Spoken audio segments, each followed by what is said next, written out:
अध्याय 1 श्लोक 9। जब धर्म और अधर्म आमने सामने हों, जब अपनों के विरुद्ध उठाना हो शस्त्र, तब युद्ध केवल मैदान में नहीं होता, बल्कि होता है आत्मा के भीतर।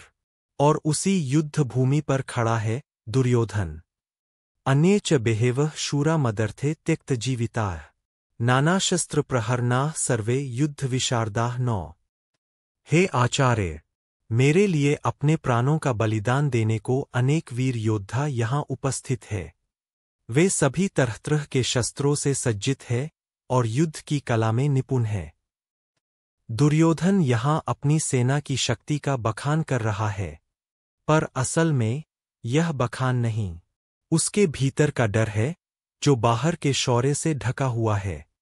वो बार बार यह साबित करना चाहता है कि मैं अकेला नहीं हूं, मेरे साथ कई योद्धा है, मेरे लिए मरने को तैयार है।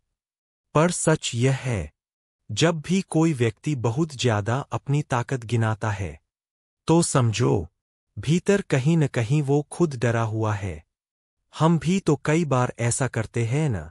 कभी अपने रिश्तों की गिनती करते हैं, कभी अपने दोस्तों की, अपने फॉलोअर्स की, कि देखो मेरे साथ कितने लोग हैं।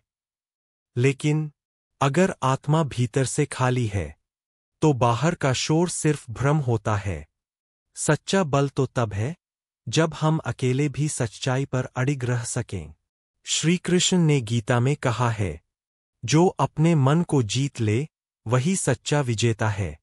इस श्लोक में छिपा संदेश यही है, अहंकार के बल पर नहीं, धर्म के बल पर युद्ध लड़ा जाता है।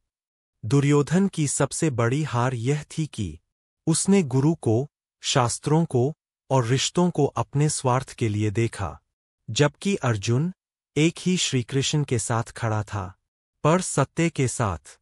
आज गुरु पूर्णिमा है, एक ऐसा दिन जब हम उन सभी गुरुओं को नमन करते हैं जिन्होंने हमें सत्य का मार्ग दिखाया। जैसे अर्जुन को श्रीकृष्ण ने भ्रम से बाहर निकाला, वैसे ही हर जीवन में एक गुरु जरूरी है, जो हमें भीतर के अंधकार से उजाले की ओर ले जाए। अगर इस श्लोक की गहराई ने आपके दिल को छुआ हो, तो इस वीडियो को लाइक करें, कमेंट करें कि आपको कैसा लगा, और सब्सक्राइब करें, क्योंकि गीता सिर्फ ग्रंथ नहीं, एक जीवन जीने की कला है। मिलते हैं अगले श्लोक में। तब तक याद रखिए, असली शक्ति भीतर होती है। जय श्री कृष्ण।